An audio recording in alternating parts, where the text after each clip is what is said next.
ए राजा जी आ गए का हो?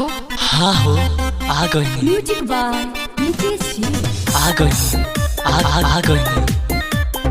हाँ हो आ गई।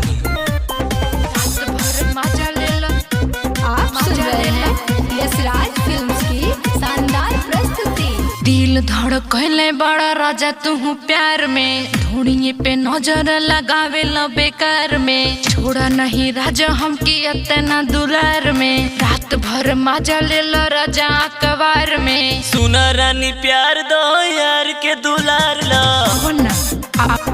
आवना इंस्टा की वीडियो पर हमारो के प्यार दो।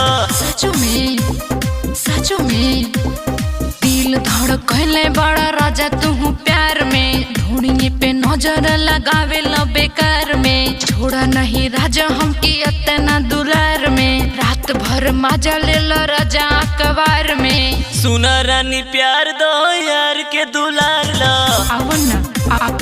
आवना इंस्टा की वीडियो पर हमारो के प्यार दो। सचो में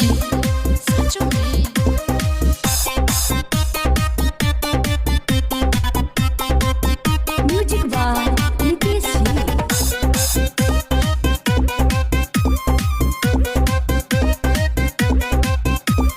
वायरल होई वीडियो तो बना बस स्टार, सोनावा के सिकोड़े किनके लाई प्यार। बनबाई से ढालता बोलाई जय यार, जीने से इनकार कर राजा अपन प्यार। सुना रानी प्यार दो यार के दुलार लो। आवना इंस्टा की वीडियो पर हमारो के प्यार दो। सचो में दिल धड़कले बड़ा राजा तू प्यार में, ढूंढिए पे नजर लगावे लो बेकार में। छोड़ा नहीं राजा हम की इतना दुलार में, रात भर मजा ले लो राजा अखबार में। सुना रानी प्यार दो यार के दुलार लो।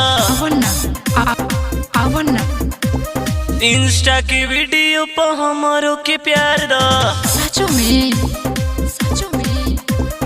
दिल धड़कले बड़ा राजा तू प्यार में, ढूंढिए पे नजर लगावे लो बेकार में। छोड़ा नहीं राजा हम की इतना दुलार में, रात भर मजा ले लो राजा अखबार में। सुना रानी प्यार दो यार के दुलार लो।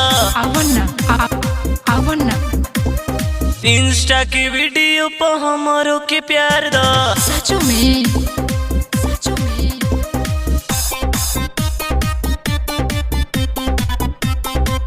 म्यूजिक बाय नितेश जी।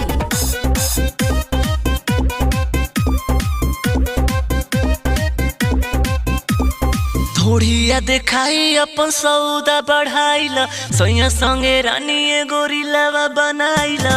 जन बबुआन तू दगा दिहला, रात भर रोशन तू मजा लिहला। सुना रानी प्यार दो यार के दुलार लो। आवना इंस्टा की वीडियो पर हमारो के प्यार दो। सचो में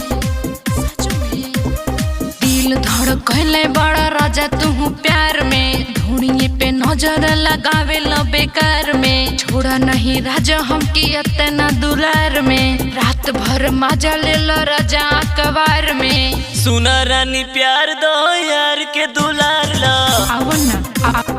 आवना इंस्टा की वीडियो पर हमारो के प्यार दो। बुझलू।